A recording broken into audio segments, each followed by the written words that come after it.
And now it's time for the sequel to the episode that everyone wanted a follow-up to. No, not that. The other episode that everyone wanted a sequel to. No, think more sidekick-oriented. Just roll the intro. Non ti fermare, non ti fermare, non ti fermare. And now, from a critic first and a fan second, here's the second opinion on Dragon Quest. An episode that people are not too fond of. There's no shortage of reasons as to why. For a story about Spike coming into his own, it spent most of its time just kinda crapping on him by insisting that him being meek and incapable is par for the course. For antagonists, it gave us annoying teenage dragons that are like an impression of teenage boys done by whoever Generation 3 was made for. And putting both of those flaws together, it created what came dangerously close to a pro-prejudice message, so much that some people accused it of straight up being one, declaring that dragons are just born irredeemable douchebags, and the only decent thing for Spike to do is disown them, having been absolved of the sins of his kind by the ponies raising him. Yeah, you might have been just a little too eager to talk down to the My Little Pony haters there, writers. This episode, however, shifts the focus to Spike's role as an underdog, trying to win a challenge to become the next Dragon Lord, thus proving that kindness and intelligence is more important than power and ego. In other words, this one's only generic. Let's see, we have the plot about the little underdog who wins it big, the rival who just doesn't see the power of friendship and only believes in looking out for himself, the child of the big strong leader who he just doesn't believe in because she's small, who wants to prove herself to him, the hero showing her that it's okay to have feelings and trust someone else. Okay, most all of the episodes of Friendship is Magic use recycled plot points. But the good ones elevate it, because in those, the point is what the familiar scenarios bring out in these unique characters. Here, the typical plot points just sort of are the point. Like in the scene at the end, where Princess Ember returns to help Spike for no given reason. We're never told what changed from before. It's just happening because it's dramatic and because, well, it's the last minute. It must still be cool, right? In fact, let's talk about her, because her character's a bit underdeveloped, which is a big thing since a lot rides on her. She's essentially Rainbow Dash Light. What's unique about her? You're not much bigger than that runt I just sent home. But I'm smarter than most of these boulderheads, and you know it. Ah, she's smarter than all the other dragons about being smart, because she's the chief's daughter? Or is it because she's a girl?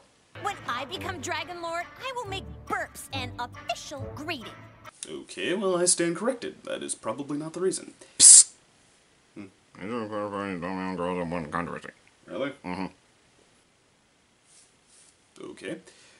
Seems a quick disclaimer might be necessary here. To all you girls and guys out there who think gross out stuff is fun, no, that does not make you stupid. In fact, a lot of popular comedians out there would agree with you. However, come on, making it a law is like something a knucklehead kid in middle school would do. Just, no. So anyway, how does her intelligence show itself? Because if they just use it as an excuse to have her win without specifying how, I'm out of here. What if we work together? You fly me up there, and I'll help you look out for boulders, like a second set of eyes. I've thought about it, and your plan makes sense. Let's do it. So she's smarter because she's open-minded enough to see the perks of Spike's friendship. Okay, that's one worthwhile point at least. In fact, instead of just inventing non-reasons that Spike and the princess are better than the others, it becomes more about the cultural differences and how the dragons can benefit from what Spike brings to the table, which is fair enough. Actually, fair enough is pretty much the description of the entire episode. It might be a generic plot, like I said, but this particular one has some pretty easy perks in the competitive adventure aspect, and they dream up just enough creative visuals to be moderately entertaining. Fair enough. And some of the comedy here is decent too.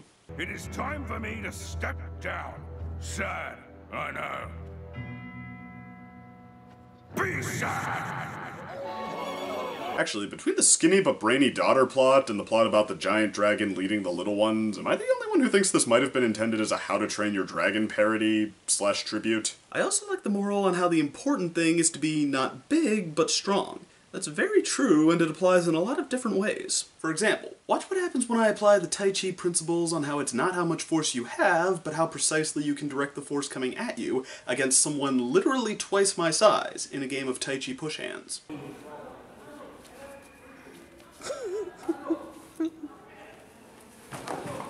Not him! Honestly though, like the last one, the real thing this episode brings to the table is potential for future episodes. It could go a really long way towards redeeming the whole dragon prejudice thing if that were explained as less inherent and more cultural, as this episode implied. What's more, Princess Ember could grow into a pretty interesting friend and ally for Spike, and the dragon world being more open could lead to some pretty awesome adventures, all worth hoping for. So it's not Spike's best, but it is a decent episode, which already scores in the top half where he's concerned. So for the fairly solid writing duo of Joanna Lewis and Christine Sanko, it's both a relative triumph and a mild disappointment. And as far as picking the weakest episode of the season so far, actually it's still the intro. And that's actually kind of unprecedented for this show. But still, this episode definitely wasn't as good as the last two, so I will be hoping for a little more next week. Take care, see you there. If you enjoyed this video, please like and subscribe. If you didn't, best not send it to the dragons. And if you'd like to watch another video in this series, click the link on the right. Otherwise, just check the description for more links, and I'll see you next time.